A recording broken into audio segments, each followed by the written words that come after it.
अच्छा, आप देखते हैं सॉलिड स्फीयर के कारण ग्रेविटेशनल फील्ड जो है वो किस तरह से वेरी करती है, सॉलिड स्फीयर के अंदर भी और सॉलिड स्फीयर के बाहर भी। और जो रिजल्ट्स अपने पास में आएंगे उसको अर्थ के कंटेक्स्ट में अप्लाई करेंगे, है ना। और अर्थ की जो ग्रेविटी है वो किस तरह से वेरी करती है अर्थ के अंदर और अर्थ के बाहर, है ना, वो निकालेंगे अपन। तो इसमें पहले तो केस 1 लेते हैं। केस 1 अपन क्या ले रहे हैं कि कोई भी पॉइंट ले लेते हैं इस सॉलिड स्फीयर के बाहर। सॉलिड स्फीयर का रेडियस जो है वो r ले लेते हैं, और ये जो डिस्टेंस है इसको स्मॉल r, ठीक। अच्छा, ये तो अपन पिछले वीडियो में देख चुके हैं कि यदि किसी भी स्फीयर के बाहर यदि कोई पॉइंट है ना, वो यदि शेल हो या सॉलिड स्फीयर, तो बेसिकली हो गया ढेर सारे कंसेंट्रिक शेल्स हो गए बेसिकली, ठीक है, उसी से बनता है सॉलिड स्फीयर। तो रिजल्ट बिल्कुल सेम रहेगा। तो यदि पॉइंट जो है वो सॉलिड स्फीयर के बाहर है तो सॉलिड स्फीयर इस तरह से बिहेव करेगा कि इसका सारा मास जो है वो इसके सेंटर में कॉन्सेंट्रेटेड है। सॉलिड स्फीयर का मास यदि हम m0 ले लेते हैं तो जो ग्रेविटेशनल फील्ड है पॉइंट P पे वो कितना होगा, g m0 अपॉन r²। और केस 1 अपन ने क्या लिया है, r जो है वो ग्रेटर देन या इक्वल टू इसके रेडियस के, ठीक है, मतलब बेसिकली सॉलिड स्फीयर के बाहर। दूसरा केस लेते हैं।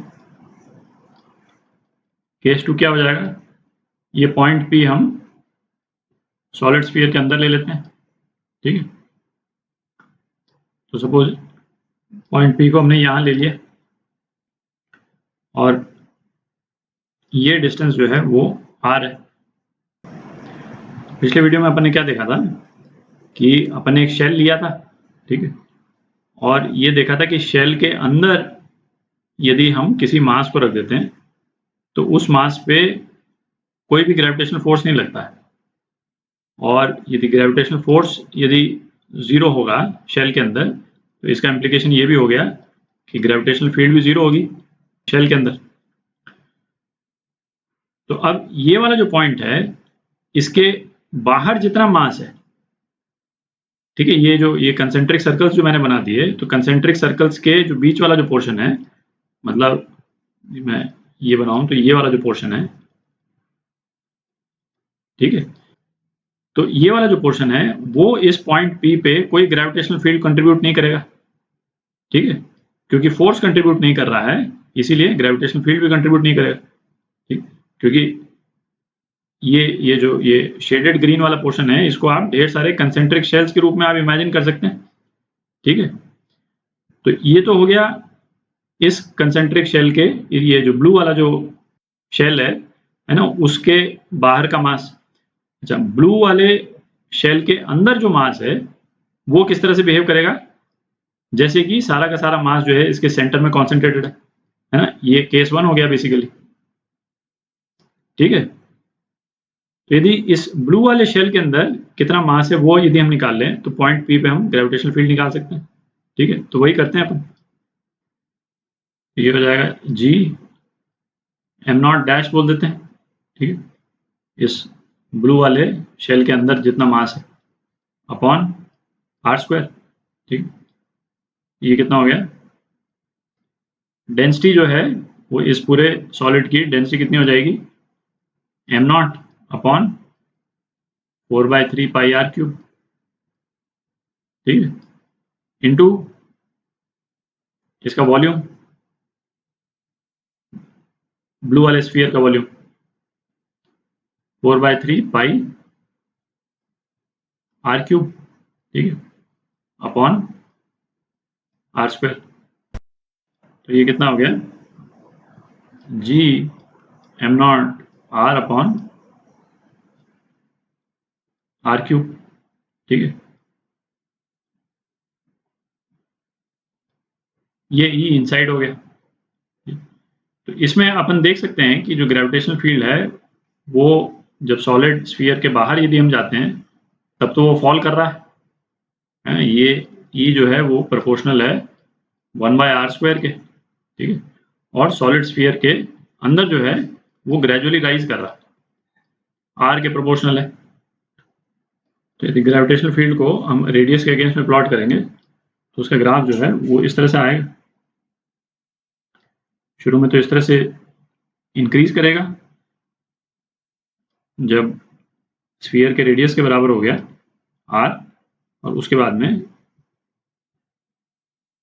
ग्रेजुअली फॉल करेगा, है ना, प्रोपोर्शनल टू 1/r इधर, और यहाँ पे 1/r² इधर, और यहाँ पे प्रोपोर्शनल टू आर, ठीक है। अच्छा, ये रिजल्ट जो है वो मतलब आप देख सकते हैं, जो इलेक्ट्रोस्टैटिक्स में अपन ने रिजल्ट निकाला था नॉन कंडक्टिंग चार्ज स्फीयर का, तो एग्जैक्टली वही रिजल्ट है, ठीक है। प्रिंसिपल्स भी बिल्कुल सेम है, ठीक है। तो आप अप्रिशिएट कर सकते हैं दोनों सब्जेक्ट्स में सिमिलैरिटी। तो अब इन रिजल्ट्स को अपन यूज करते हैं जो अर्थ की ग्रेविटी का वेरिएशन है ना, उसको कैलकुलेट करने में। तो यहाँ अपन ने सॉलिड स्फीयर के रूप में अर्थ को ले लिया, ठीक है। अर्थ का रेडियस जो है वो आर ले लिया अपन ने, और मास जो है अर्थ का कैपिटल एम, ठीक है। तो इसमें 3 केसेस ले लेते हैं। पहला तो केस जीरो इसलिए ले रहे हैं क्या, ताकि केस 1 और केस 2 इन दोनों केसेस के कोरस्पॉन्डिंग रहें। तो केस 0 हम ले रहे हैं अर्थ के बिल्कुल सरफेस पे, ठीक है। आर जो है वो आर के बराबर है।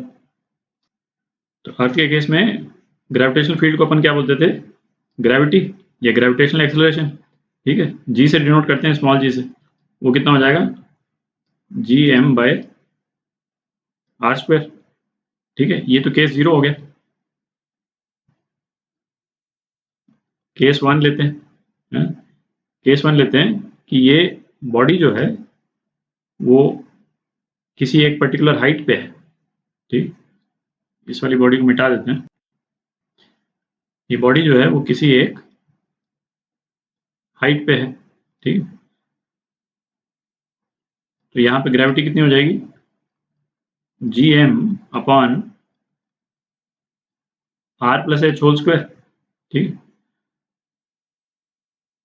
तो इसमें r यदि हम कॉमन ले लें तो ये कितना आ जाएगा, gm/r², 1 + h/r², ठीक है। और इसको अपन लिख सकते हैं g/1 + h/r², ठीक है। अच्छा, जो अर्थ का रेडियस जो अपन ने देखा था, अर्थ का रेडियस तो काफ़ी ज़्यादा होता है ना। अपन ने देखा अप्रॉक्सीमेटली 6400 किलोमीटर। तो हम तो जो है वो हाइट जो है 10-20 किलोमीटर भी ले जाएंगे तो एज कम्पेयर टू रेडियस तो जो है वो बहुत ही कम रहेगी, ठीक। तो मेजॉरिटी केसेस में जहाँ पे अपने को ग्रेविटेशनल फील्ड निकालने की जरूरत पड़ेगी, उस केस में h जो है वो नॉर्मली r से बहुत छोटा होगा। तो इस वाले रिलेशन को हम सिंप्लीफाई कर सकते हैं। तो इसको हम क्या लिख सकते हैं, g1 + h/r⁻², ठीक है, ऊपर ले गए। और इसको फर्स्ट अप्रॉक्सीमेशन में यदि हम खोल देते हैं ब्रैकेट को, तो ये क्या आ जाता है, g1 - 2h/r, ठीक। तो इस वाले एक्सपेंशन में, ये आप मैथ्स में देखिएगा, है ना, इसका जो इस तरह के जो एक्सप्रेशंस हैं उसको हम एक्सपैंड करते हैं, तो बाकी जो टर्म्स आते हैं उसमें h के हायर पावर्स होते हैं, ठीक है। r भी रहता है और h के हायर पावर्स होते हैं। तो चूंकि h बहुत छोटा होता है, बाकी टर्म्स को हम इग्नोर कर देते हैं। तो ये आ गया बेसिकली, ठीक। तो इसको g' बोल देते हैं, g', ठीक है। तो ये ग्रेविटी का वेरिएशन हो गया यदि बॉडी जो है वो किसी एक पर्टिकुलर हाइट पे है, ठीक है। अब केस 3 देखते हैं। तो केस 3 में जैसे अपन ने क्या किया कि एक कोई टनल को डिग करके और बॉडी को हम अंदर ले गए, अर्थ के अंदर ले गए। ये हमने टनल को डिग किया, और चलिए रेड में बना देता हूँ बॉडी को, है ना। बॉडी को यहाँ ले गए और डेप्थ जो है इसकी सपोज डी है, ठीक। तो इस एक्सप्रेशन में तो आर जो था वो आर तो ये हो जाएगा, ठीक। तो आर जो है इन दिस केस क्या हो गया, आर माइनस डी के बराबर हो गया। तो केस 3 जहां पे R basically less than R है, तो ग्रेविटी कितनी हो जाएगी जब हमने टनल डिग कर दी, तो जी एम, अच्छा ये जो इस एक्सप्रेशन में जो आर है ना, यही वाला केस कर रहे हैं अपन। आर की जगह अपन क्या लिख सकते हैं,